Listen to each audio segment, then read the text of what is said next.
எல்லாம் கலந்துக்கிட்டது ரொம்ப நன்றி. இது என்ன ஒரு யூனிவர்சிட்டி டீம்டு யூனிவர்சிட்டியினுடைய எட்டர்னர் டீம்டு யூனிவர்சிட்டியினுடைய இனாகிரேஷன் தானே ஒரு கேள்விக்கு ஃபர்ஸ்ட் ஆன்சர் பண்றேன். டீம்டு யூனிவர்சிட்டி ஒரு 15 வருஷத்துக்கு முன்னால கொடுத்துட்டு இருந்தாங்க.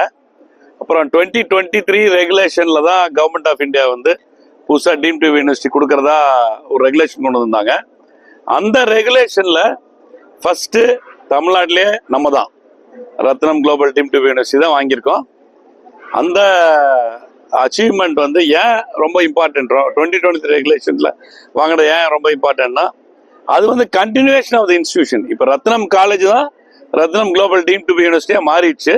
ரத்னம் காலேஜில் இருந்த A++ கிரேடு, எல்லா ரேங்கிங், எல்லா அக்ரெடிட்டேஷன் எல்லாமே ரத்னம் குளோபல் டீம்டு யூனிவர்சிட்டி கன்டினியூ ஆகுது.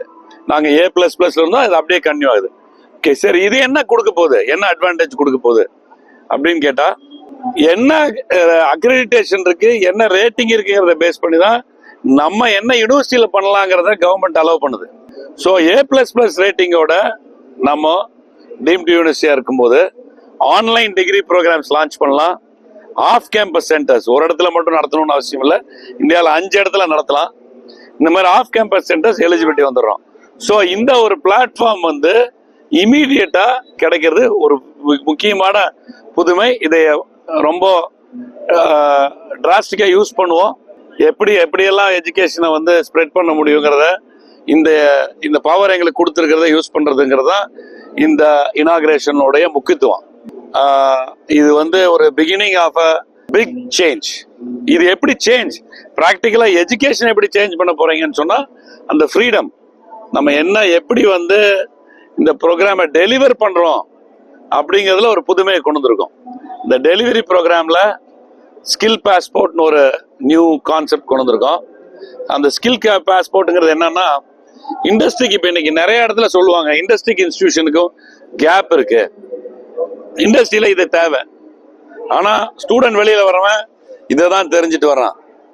அப்படிங்கிற அந்த கேப்பை பிரிட்ஜ் பண்ற மாதிரி நம்ம என்ன பண்றோம்னா, ஸ்டூடெண்ட் வந்து இந்த இண்டஸ்ட்ரிக்கு தேவைப்படுற ஸ்கில்ல எந்த அளவுக்கு லேர்ன் பண்ணியிருக்கான், எந்த அளவுக்கு அதை அக்வயர் பண்ணியிருக்கான், அதுக்கு ஸ்கில் ட்ராக்னு ஒன்று கொண்டு வரோம் காலேஜுக்குள்ளாரையே.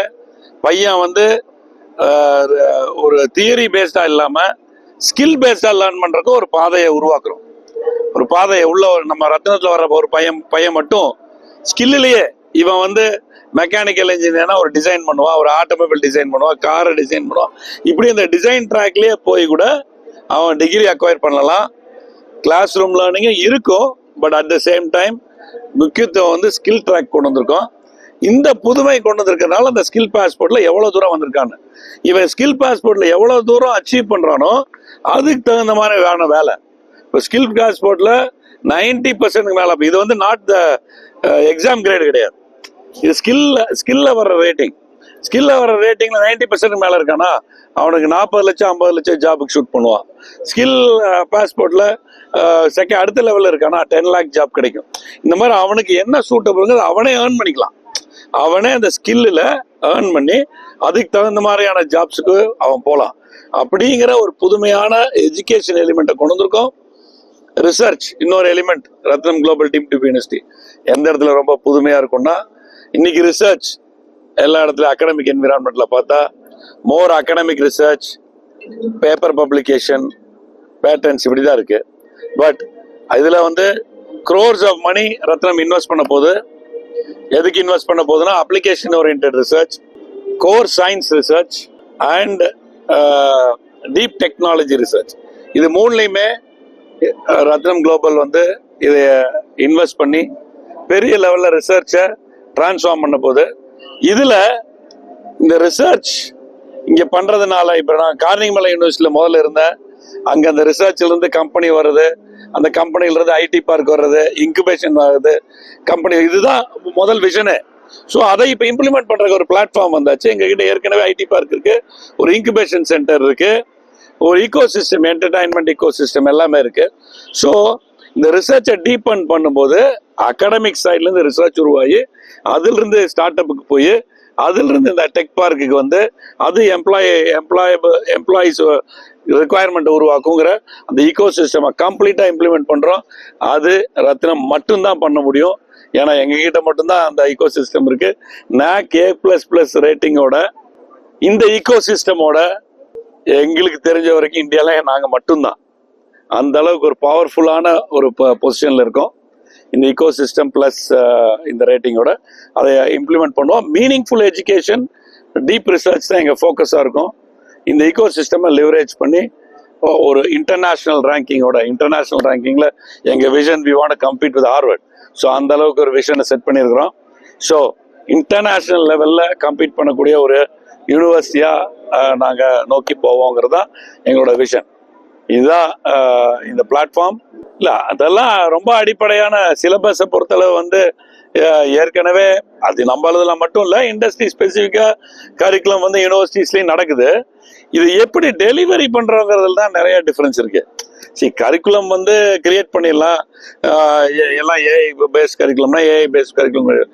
அந்த அதை எப்படி அடிப்படை இன்னைக்கு பையனுக்கு ஒரு நுனிப்புள் மேயற மாதிரி சொல்லி தராம அடிப்படையா ஒரு சயின்ஸ் ஜீனோமிக்ஸ் சொல்லி கொடுக்கணும். ஒரு ஜீனோம் எப்படி ஹியூமன்ல இருந்து எடுக்கிறது, அதை எப்படி ஆல்டர் பண்றதுன்னு தெரிஞ்சதுன்னா மருந்து கண்டுபிடிச்சிருவாங்க. ஸோ அந்த மாதிரி ரொம்ப அடிப்படையா நிறைய டெப்த்ல சொல்லி கொடுக்கறது தான் முக்கியம். கரிக்குலம் வந்து டாப் ஆஃப் த லைன். அதாவது கிராஸ் டிபார்ட்மெண்டல் கரிக்குலம்ஸ் நிறைய உருவாக்கும். கிராஸ் டிபார்ட்மெண்டல் கரிக்குலம்னா காமர்ஸ் வித் டெக்னாலஜி, இந்த மாதிரி கரிக்குலம்ஸ் எல்லாம் வந்து நார்மலா இல்லை, ரைட்? அந்த மாதிரி inter departmental curriculums, mechanical with computer science and electronics, இது 3 காம்பினேஷன் இருந்தா ஒருத்தன், இது 3 இருந்ததுன்னா என்ன, ஒரு செல்போனே ஒருத்தன் செய்யலாம். அந்த எலக்ட்ரானிக்ஸும் செய்வான், மெக்கானிக்கல் பாக்ஸும் செய்வான், சாஃப்ட்வேர் எழுதுவான். அப்படிங்கிற மாதிரி cross departmental courses, full product டெவலப்மெண்ட்டுக்கு வேணுங்கிற கிராஸ் டிபார்ட்மெண்டல் கோர்சஸ் புதுசாக கொண்டு வருவோம். இன்னைக்கு இருக்கிற அந்த செக்ஷன்டு ப்ரோக்ராம்ஸ் இல்லாம கிராஸ் டிபார்ட்மெண்டல் ப்ரோக்ராம்ஸ் கொண்டு வருவோம் மேஜர் வேலை. ரிசர்ச்ல வந்து இப்போ ஸ்டார்ட் அப் பிளஸ் ரிசர்ச் அப்படிங்கிற மாதிரி ஒரு PhD ப்ரோக்ராம் கொண்டு வந்திருக்கோம். அது ஒரு ரொம்ப பாத் பிரேக்கிங் இனிஷியேட்டிவ். இப்போ ஒரு PhD ப்ரொஃபஸர் இருக்காருன்னா இன்னைக்கு லேண்டிங் அவரோட இவென்ச்சுவல் கோல் என்ன, ஒரு பப்ளிகேஷன் பண்ணுங்கிறது அவரோட கோலா இருக்கும். இல்லை, இன்னைக்கு எங்களோட டிஃபரன்ஸ்ல வந்து அவங்களோட ரிசர்ச்ல இருந்து ஒரு ஸ்டார்ட் அப் உருவாக்கணும். அந்த ஸ்டார்ட் அப் உருவாக்குறது வழியா அவங்க PhD அக்வயர் பண்ண முடியும். ஸ்டார்ட் அப் உருவாக்குறதுனா என்ன, ஸ்டார்ட் அப் உருவாக்கி ஃபண்டிங் வரணும். ஸோ இந்த மாதிரி அப்ளிகேஷன் ஓரியன்டட் ரிசர்ச்சுக்கும் ஒரு சப்போர்ட் பண்ற மாதிரியான என்விரான்மெண்ட் எங்களோட PhD ப்ரோக்ராம் ஸ்பெசிஃபிக்கா அதுக்காக பில்ட் பண்ணியிருக்கிறோம். ஸோ அந்த ரிசர்ச்சோட டெப்த் ஜாஸ்தி ஆகும். ஸோ அந்த டெப்த் ஜாஸ்தியாக நிறைய ரிசர்ச் அவுட்கம்ஸ் ஜாஸ்தி ஆகும். இதுல ஸ்பெசிஃபிக்கா ரிசர்ச்ல வந்து Ratnam global team to be university we have made a conscious decision to invest a lot. நிறைய நெக்ஸ்ட் கப்புள் ஆஃப் இயர்ஸ்ல crores, tens of crores of rupees invest பண்ணி ரிசர்ச் ஃபெசிலிட்டிஸ், ரிசர்ச் ப்ரோக்ராம்ஸ் எல்லாம் நிறைய லான்ச் பண்ண போறோம். ஏஐ டெக்னாலஜிங்கிறது வந்து ஒரு cross departmental கோருங்க. அதாவது இன்னைக்கு ஏஐ வந்து மெக்கானிக்கல் டிசைன்ல இருக்கு, இன்னைக்கு எலக்ட்ரானிக் டிசைன்ல இருக்கு, சிப் டிசைன்ல இருக்கு, வெப்சைட் டிசைன்ல இருக்கு, SEO தானா பண்ணுது.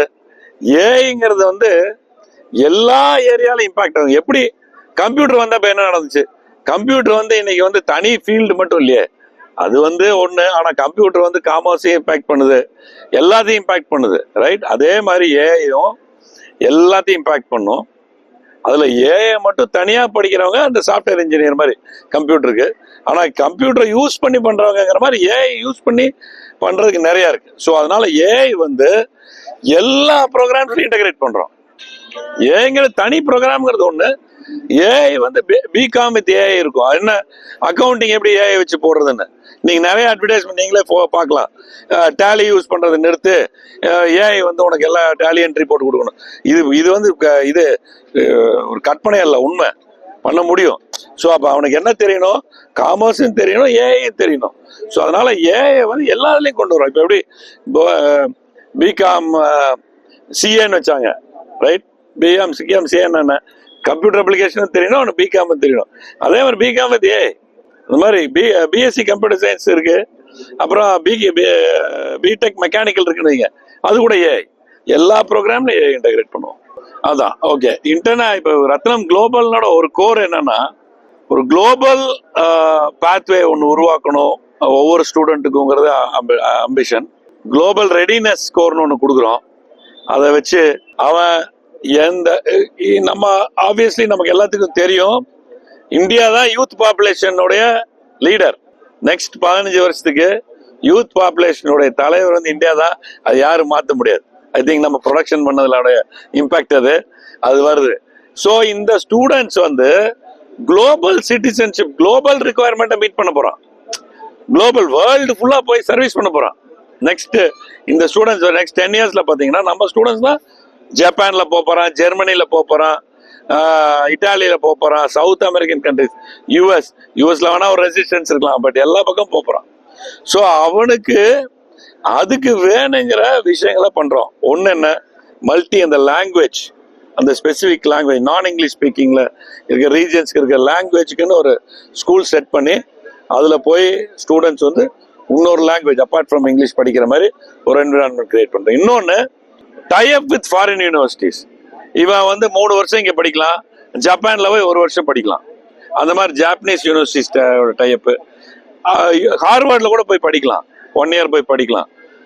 ஹார்வர்ட்ல போய் சில கோர்சஸ் எடுக்கலாம். அந்த கோர்ஸினுடைய கிரெடிட் இங்க கொடுப்போம். இந்த மாதிரி நியர்லி ஒரு 25 யூனிவர்சிட்டிஸ் வந்து ஏற்கனவே பிளான் பண்ணி டைப் பண்ணியிருக்கோம். ஸோ இதனால ஒரு செமஸ்டர் போகலாம். எல்லாத்துக்குமே இப்போ நியர்லி 20% ஆஃப் த ஸ்டூடெண்ட்ஸ்க்கு வந்து இன்டர்நேஷனல் இன்டர்ன்ஷிப் இருக்கு. அது எங்க பண்ணுவான் இன்டர்ன்ஷிப்னா, ஃபாரின் யூனிவர்சிட்டியில போனா ஃபாரின் கம்பெனி பிசிக்கலா லண்டன் போவான், மலேசியா போவான், அந்த ஜப்பான் போவான், தைவான் போவான்.